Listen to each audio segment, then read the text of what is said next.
আসসালামু আলাইকুম রহমতুল্লাহ। আশা করছি সবাই ভালো আছো ও সুস্থ আছো। আজকে আমি তোমাদের সাথে আলোচনা করব use of suffix and prefix গ্রামারের এই অংশটি নিয়ে, অর্থাৎ এই অংশটিকে কীভাবে খুব সহজেই আমরা সমাধান করতে পারি। তো সাফিক্স এবং প্রিফিক্সের ক্ষেত্রে আমি শুরুতে তোমাদেরকে বলে রাখি যে সাফিক্সকে আমরা বাংলায় বলে থাকি হচ্ছে গিয়ে পদ, হ্যাঁ, এবং আমরা প্রিফিক্সকে বলে থাকি বা প্রত্যয়, তাই না? সাফিক্সকে আমরা বলে থাকি প্রত্যয়, আর প্রিফিক্সকে আমরা বলে থাকি হচ্ছে উপসর্গ। তো দুইটির মাঝে আবার একটা পার্থক্য আছে, সেটা হচ্ছে খেয়াল করো। এই পার্থক্যটা বোঝার জন্য এই সংজ্ঞাটা একটু দেখো। একটা ওয়ার্ডকে অন্য আরেকটি ওয়ার্ড, একটা পার্টস অফ স্পিচকে অন্য আরেকটি পার্টস অফ স্পিচে রূপান্তর করার যে পদ্ধতি, সেটাকে আমরা ওয়ার্ড ফরমেশন বলি। ওকে, ফাইন। এই ওয়ার্ড ফরমেশনের ক্ষেত্রে যে কথাটা বলা হচ্ছে সেটা হচ্ছে একটি শব্দ থেকে আরেকটি শব্দ। দ্বিতীয়, একটা পার্টস অফ স্পিচ থেকে আরেকটা parts of speech. That means হচ্ছে এখানে দুইটি কাজ হয়। একটা হচ্ছে, বিষয়টাকে যদি আমি আরেকটু ক্লিয়ার করে বলি, তাহলে একটি অর্থবোধক শব্দ থেকে আরেকটি অর্থবোধক শব্দে রূপান্তর করব, এবং এই যে রূপান্তর করার যে কাজটি, এটি মূলত করে থাকে প্রিফিক্স। একইভাবে একটা পার্টস অফ স্পিচ থেকে আরেকটি পার্টস অফ স্পিচে যে রূপান্তর করাটা, এই গ্রামার কাজটি করে থাকে সাফিক্স। এখন আসো, এই রূপান্তরটা কাদের মাঝে হয়? ওয়ার্ড ফরমেশন সাধারণত নাউন, অ্যাডজেক্টিভ, ভার্ব, অ্যাডভার্ব এদের মধ্যে ইন্টারচেঞ্জটা হয়ে থাকে। দ্যাট মিনস হচ্ছে গিয়ে এই পরিবর্তনগুলো ঘটে থাকে সাধারণত নাউন, অ্যাডজেক্টিভ, ভার্ব এবং অ্যাডভার্ব এদের মাঝে। তো তাহলে তোমরা একটা বিষয় খেয়াল করো যে দুইটি পরিবর্তন, একটা হচ্ছে একটা মূল শব্দ থেকে আরেকটি মূল শব্দ, আরেকটা হচ্ছে একটা পার্টস অফ স্পিচ থেকে আরেকটি পার্টস অফ স্পিচ। তাহলে আসো, সাধারণত মূল শব্দের শুরুতে আমরা জানি প্রিফিক্স, এবং শেষে আমরা সাফিক্সকে যুক্ত করে নতুন শব্দ আমরা গঠন করা হয়। ওকে, এখন আসো, আমরা এখান থেকে কি পেলাম যে এখানে দুই ধরনের পরিবর্তন আমরা খুঁজে পেলাম বা হয়ে থাকে, তাই না? প্রথম যে পরিবর্তন, এটা নিয়ে একটু আমাদেরকে বুঝতে হবে। সেটা হচ্ছে কি, এটা বোঝার আগে আমরা একটা এক্সাম্পল এখানে একটা তুলি। আমরা বলতে পারি যে হি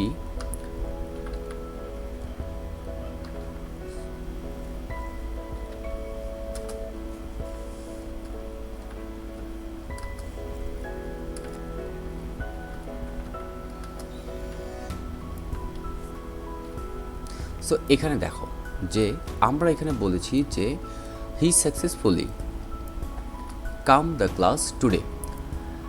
তো আমরা এই জায়গাটাতে আমরা যদি এভাবে দিই, হি সাকসেসফুলি বিকাম, হ্যাঁ, he successfully became the class today. এখন তুমি এটাকে পরিবর্তন করতে হবে। তুমি কিভাবে পরিবর্তন করবে? ওকে, তো তোমাকে অবশ্যই এটা একটু দ্বিধাদ্বন্দ্বে ফেলে দিচ্ছে যে আমি বিকামের শেষে বা শুরুতে কি যুক্ত করব, রাইট? এটা নিয়ে তোমরা একটা প্রবলেমে পড়ে যাচ্ছ যে he successfully became the class today, তার মানে বিকামকে আমি কি করব এখন? এখানে দেখো, মজার ব্যাপারটা হচ্ছে প্রিফিক্সের ক্ষেত্রে পরিবর্তন করাটা একটু তুলনামূলকভাবে জটিল হয়ে থাকে। সেটা হচ্ছে কি, সেটা হচ্ছে যখন আমাকে বলা হচ্ছে যে বিকাম, দ্যাট মিনস হচ্ছে আমি প্রথমে বলছি যে অর্থমতে, অর্থাৎ শব্দের অর্থ অনুযায়ী, অর্থমতে আমার নিজের মধ্যেই তার রূপান্তর হবে। অর্থাৎ অর্থ অনুযায়ী নিজের মধ্যে বলতে কী বোঝাচ্ছে খেয়াল করো। বিকাম শব্দটা একটি ভার্ব, এবং ওভারকাম শব্দটিও একটি ভার্ব, আবার কাম শব্দটিও একটি ভার্ব। এখন অর্থ অনুযায়ী আমার এখানে কি থাকে? He successfully became the class today.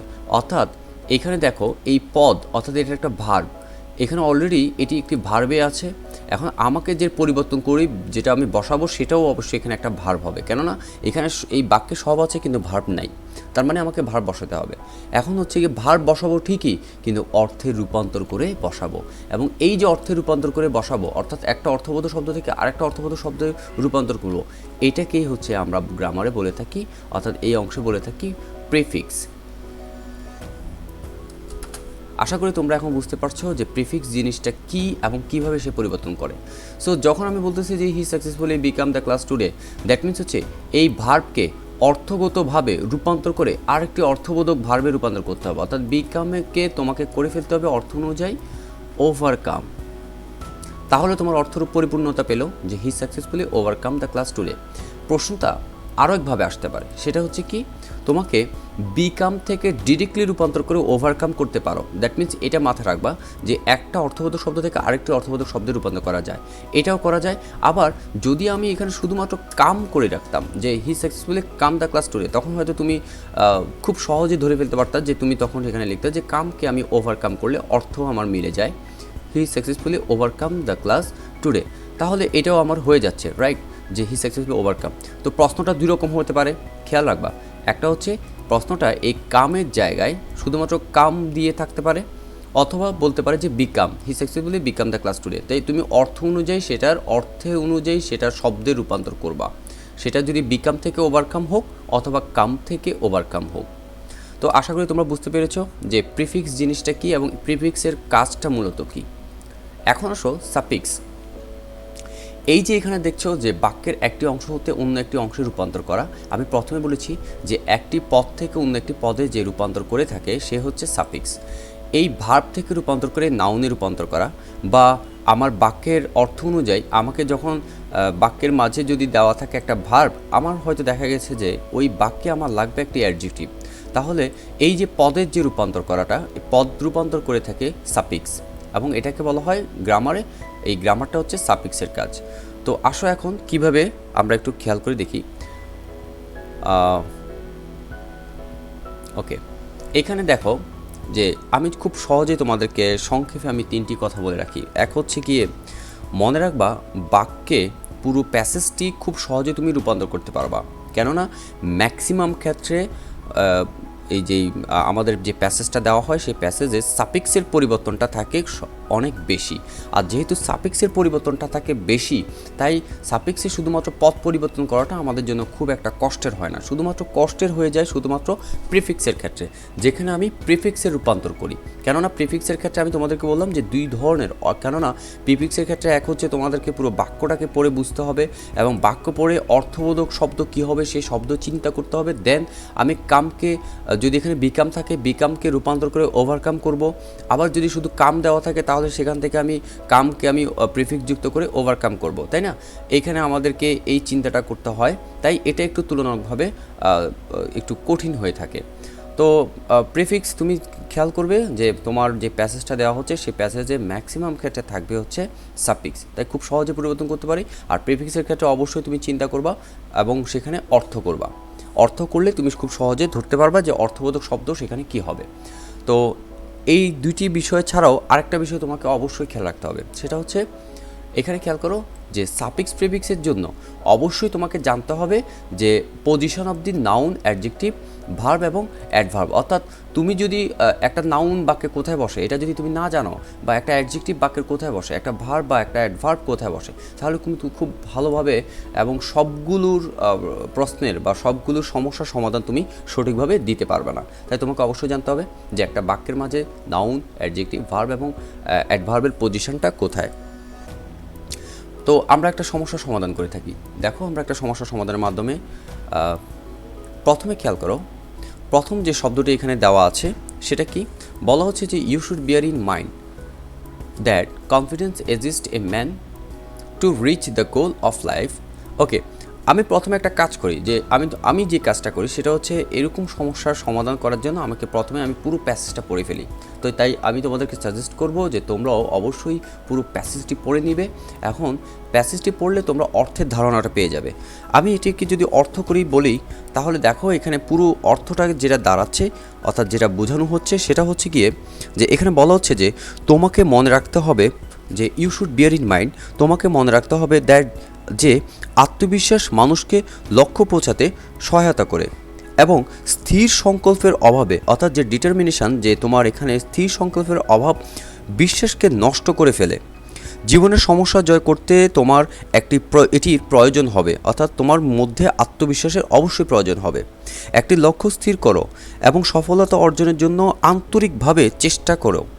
অবশ্যই তোমাকে যদি আন্তরিকভাবে চেষ্টা করো তাহলে অবশ্যই সফল হবে, তাই না? তো ব্যর্থ হলে ভেঙে পড়বে না, মনে রেখো ব্যর্থতাই সফলতার স্তম্ভ। অন্যদিকে প্রতিদ্বন্দ্বিতা ছাড়া সফলতা উপভোগ্য নয় এবং স্থির সংকল্পবদ্ধ তোমাকে মানসিকভাবে শক্তিশালী করে এবং লক্ষ্য পৌঁছাতে লড়াইয়ের জন্য প্রস্তুত করে। সো কেউই তার মিশনে অসফল হতে পারে না, ব্যর্থতা তাকে কঠোর পরিশ্রম করার জন্য দৃঢ় প্রতিজ্ঞাবদ্ধ করে তোলে। ফেইলার মেক্স হিম, তাকে করে তোলে যে এখানে দৃঢ় প্রতিজ্ঞাবদ্ধ তাকে করে থাকে। অর্থাৎ এই পুরো প্যাসেজের বাংলা বা ট্রান্সলেট করলে যেটা দাঁড়ায় আমি সেটা তোমাদের সাথে একটু শেয়ার করলাম, কেননা এটা খুবই খুবই অর্থবহ একটা, এই কারণে আমি বাংলাটা তোমাদের সাথে শেয়ার করলাম। এনিওয়েজ, এখন খেয়াল করো যে আমরা গ্রামারের রূপান্তরটা কীভাবে করব। প্রথম হচ্ছে আমি তোমাদেরকে বলেছি যে প্রথমে তোমরা খেয়াল করবা যে এখানে আমরা সাবফিক্স করব নাকি প্রিফিক্স করব অর্থ অনুযায়ী। বলা হচ্ছে you should bear in mind, okay fine, এখানে সাবজেক্ট ভার্ব বসে গেল। দ্যাট হচ্ছে একটা ক্লজ মার্কার কমপ্লেক্স সেন্টেন্সের। That confidence exist a man to reach the goal of life. এখন বলা হচ্ছে confidence exist a man to reach the goal of life. That means হচ্ছে গিয়ে এক্সিস্ট হচ্ছে একটা ভার্ব, তাই না, অ্যাসিস্ট করে, অর্থাৎ অ্যাসিস্ট হচ্ছে গিয়ে ভার্ব। এখন ভার্ব যদি থাকে এরপরে অবজেক্ট দেওয়া আছে, ভার্ব অবজেক্ট বাকি অংশ এক্সটেনশন সবই দেওয়া আছে, কিন্তু কি এখানে যে শব্দটা দেওয়া নেই সেটা হচ্ছে নাউন। এখন একটা বিষয় খেয়াল করো যে কনফিডেন্স নিজেই তো একটি নাউন, তাহলে আমি আবার একটি নাউন করব। ইয়েস, একটা নাউন থেকে তুমি আরেকটা অর্থবোধক নাউনে রূপান্তর করবে। তাহলে এই অর্থবোধককে খুঁজে বের করার জন্য তোমাকে অবশ্যই বাক্যটি পড়তে হবে। You should bear in mind that, এখানে কেননা কনফিডেন্সের শুরুতে তুমি ওভার কনফিডেন্সও করতে পারো, আবার সেলফ কনফিডেন্সও করতে পারো। এখন বাক্যের অর্থই ঠিক করে দিবে তুমি কি সেলফ কনফিডেন্স করবে নাকি ওভার কনফিডেন্স করবে, কেননা এটা হচ্ছে প্রিফিক্সের কাজ। তো প্রিফিক্সের ক্ষেত্রে আমি বলছি যে একটু চিন্তা করে প্রিফিক্সকে বসানোর জন্য, আর সাফিক্স তুমি খুব সহজেই করতে পারবে। তাহলে এখানে আমরা যেটা ব্যবহার করব সেটা হচ্ছে গিয়ে অর্থ অনুযায়ী সেলফ কনফিডেন্স, সেলফ কনফিডেন্স। ওকে, সো এটা গেল নাম্বার 1। এখন আসো নাম্বার বি। হ্যাঁ, এখন আসো অর্থ অনুযায়ী আমরা বিতে কী আসে দেখো। The lack of determine leads one to lose the, তোমাকে অর্থাৎ দ্য কনফিডেন্স, তোমার আত্মবিশ্বাসকে সে একেবারেই নড়বড় করে দিবে, তাই না। তাহলে lack of dash, that means হচ্ছে দেখো লিডস, এখানেও একটা ভার্ব আছে। দ্যাট মিনস হচ্ছে এই ভার্বের আগে আমাকে যেটা বসাতে হবে এবং প্রিপোজিশনের পরে। তোমরা জানো যে প্রিপোজিশন কার পূর্বে বসে, নাউনের পূর্বে, তাই না। তাহলে ডিটারমিনকে আমরা কী করব, ডিটারমিনকে আমরা ল্যাক অফ ডিটারমিনেশন করব। Okay, so lack of determination. এবার আসো নাম্বার সি, কি বলা হচ্ছে, you need it in order to come right the problem of life. তো এটা তোমাকে দরকার হবে কিসের জন্য, যে তোমাকে সমস্যার সমাধান করতে, তাই না। এখন বলছে যে কাম, দ্যাট মিনস হচ্ছে অর্থ অনুযায়ী, যেহেতু এখানে একটা ভার্ব বসাতে হবে। খেয়াল করো, যেহেতু ইনফিনিটিভ টু আছে, আমরা জানি টু এর পরে ভার্ব বসে, কাম নিজেই একটি ভার্ব, তাহলে অর্থ অনুযায়ী একইভাবে কামের পূর্বে তুমি ওভারকামও করতে পারো। যেমন আমি এখানে দেখাই তোমাকে, ওকে, যেমন তুমি কামের পূর্বে তুমি বিকামও করতে পারো, কামের পূর্বে তুমি ওভারকামও করতে পারো, আবার আউটকামও করতে পারো, ওয়েলকামও করতে পারো। এখন আমি যেহেতু একটা ভার্ব আছে এবং এখান থেকে তোমাকে আরেকটি অর্থবোধক ভার্বে রূপান্তর করতে হবে, তাই ওভারকাম করব নাকি আমি বিকাম করব নাকি ওয়েলকাম করব, রাইট। তাহলে তোমাকে অর্থে বলছে যে এখানে করতে হবে, যেহেতু আমাকে সমাধান করতে, হ্যাঁ, সহজে আমাকে সমাধান করতে এটা সহযোগিতা করবে, তাহলে হচ্ছে ওভারকাম করতে, তাই না। ওকে, আমি এটা এখানে না বসিয়ে অ্যান্সারে বসাই কাম। ওকে, সো ওভারকাম করতে এটা আমাকে সহযোগিতা করবে। তো ডিতে কী বলা হচ্ছে খেয়াল করো, fix a target and then try, এটা কিন্তু একটা ভার্ব, রাইট, ট্রাই। এখন আরেকটা বিষয় দেখো যে বলা হচ্ছে fix a target and then try sincere to gain success. So আমরা জানি ভার্বকে যে শব্দটি মডিফাই করে, ভার্বকে নিয়ে যে কথা বলে সে হচ্ছে কি অ্যাডভার্ব। তাহলে সিনসিয়ারকে কি করব আমরা, সিনসিয়ারলি, রাইট, আমরা সিনসিয়ারকে করব সিনসিয়ারলি, তাহলে হয়ে যাবে অ্যাডভার্ব এবং এটা হচ্ছে কি গ্রামারে সাফিক্স, সিনসিয়ারলি। সো এরপরে আমরা আসি ই, বলা হচ্ছে remember that fail is the pillar of success. এখন দেখো রিমেম্বার দ্যাট তোমাকে স্মরণে রাখতে হবে বা মনে রাখতে হবে যে এইখানে দেখো ফেইল শব্দটির পরে দেওয়া আছে ইজ এবং the pillar of success. That means এখানে যেহেতু ভার্ব এবং অবজেক্ট অংশ দেওয়া আছে, সেটাখানে যে শব্দটি আমরা জানি সাবজেক্ট পজিশনে একটি নাউন বসে। সো এখানে আমরা তাহলে কি করব, ফেইলকে একটি নাউনে রূপান্তর করব। তাহলে ফেইলকে নাউনে করলে আমরা এটাকে কী করতে পারি, অর্থ অনুযায়ী ফেইলকে আমরা ফেইলার করব, failure. So failure is the pillar of success, right. এরপরে আসো এফ। এফে আসো কি বলা হচ্ছে যে সাকসেস, অর্থাৎ where a success without compete is not enjoyable. তো হোয়ার ইজ সাকসেস উইদাউট, এখন দেখো কোনো সফলতাই আসলে তোমার যেখানে কোনো কম্পিটিশন নাই না, যেখানে তোমার কোনো প্রতিদ্বন্দ্বিতা তৈরি হচ্ছে না, তাহলে তো সেই বিজয়কে তুমি খুব ভালোভাবে উপভোগও করতে পারো না, তাই না? তো তাহলে আমাদেরকে এটাই বাস্তব, where is success without compete is not enjoyable.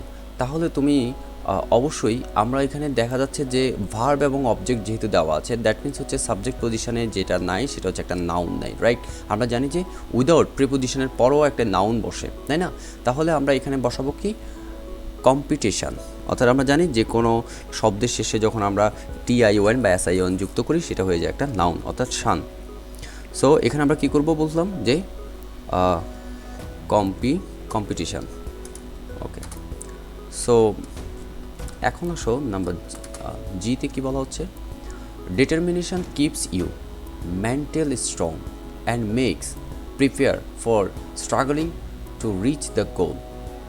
প্রথমে খেয়াল করতে হবে আমি এখানে পার্সিভ স্পিচের কোন পার্ট বসাবো আগে, তাই না? Determination keeps you. এখন খেয়াল করো এখানে যে শব্দটা অর্থ অনুযায়ী আসতেছে মেন্টাল না, এই অর্থটা বা এই শব্দটা কিন্তু ভার্বকে মডিফাই করছে।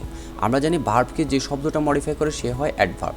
তাহলে মেন্টালকে আমরা এখন অ্যাডভার্ব করলে মেন্টালি অ্যাডভার্ব, তারপরে কি দাঁড়াচ্ছে এইচ নাম্বার, অ্যান্ড মেক্স অর্থাৎ প্রিপেয়ারকে আমরা এখানে একটা ভার্ব পার্টিসিপলে ব্যবহার করব, পাস্ট পার্টিসিপল। অর্থাৎ এখানে আমরা বলবো যে মেক্স বলে প্রিপেয়ারকে করব প্রিপেয়ার্ড, তার মানে হচ্ছে মেক্সের পরে আমরা এখানে কি করব, প্রিপেয়ার্ড। তাহলে হচ্ছে গিয়ে যেহেতু সে করে, তাই না, মেক্স প্রিপেয়ার্ড, তাহলে প্রিপেয়ার্ড করব এটাকে ভার্বের পাস্ট পার্টিসিপল ফর্ম,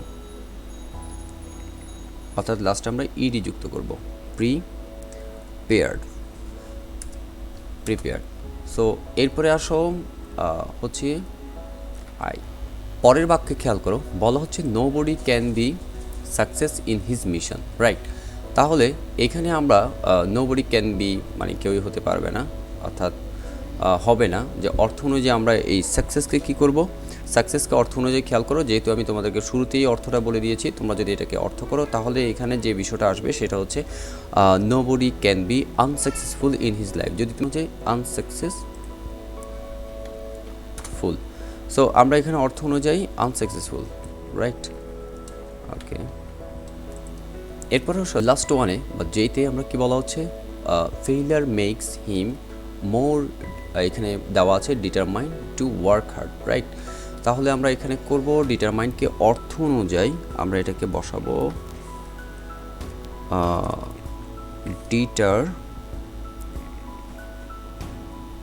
ডিটারমাইন্ড করব, হ্যাঁ, ডিটারমাইন্ড। তাহলে আমরা এটাকে করব যে failure makes him more determined to work hard, অর্থাৎ সে যদি ফেল হয় তাহলে এটা কিন্তু তাকে আরও অনেক বেশি আত্মবিশ্বাসী করে দিবে, তাই না?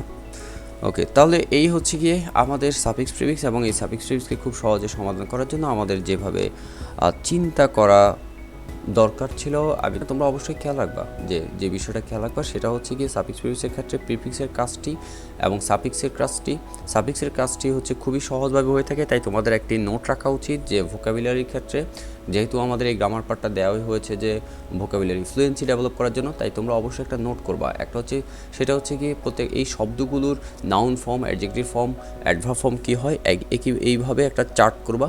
এবং প্রিফিক্সের ক্ষেত্রে হচ্ছে গিয়ে যে শব্দকে যদি আমি শুরুতে যুক্ত করি তাহলে কোনটা কী অর্থে রূপান্তর হয় সেটা একটু বোঝার চেষ্টা করবা। ইনশাল্লাহ তোমরা অবশ্যই সাফিক্স প্রিফিক্সে সম্পূর্ণভাবে পরিপূর্ণভাবে তোমরা সফল হবা বলে আমি বিশ্বাস করি।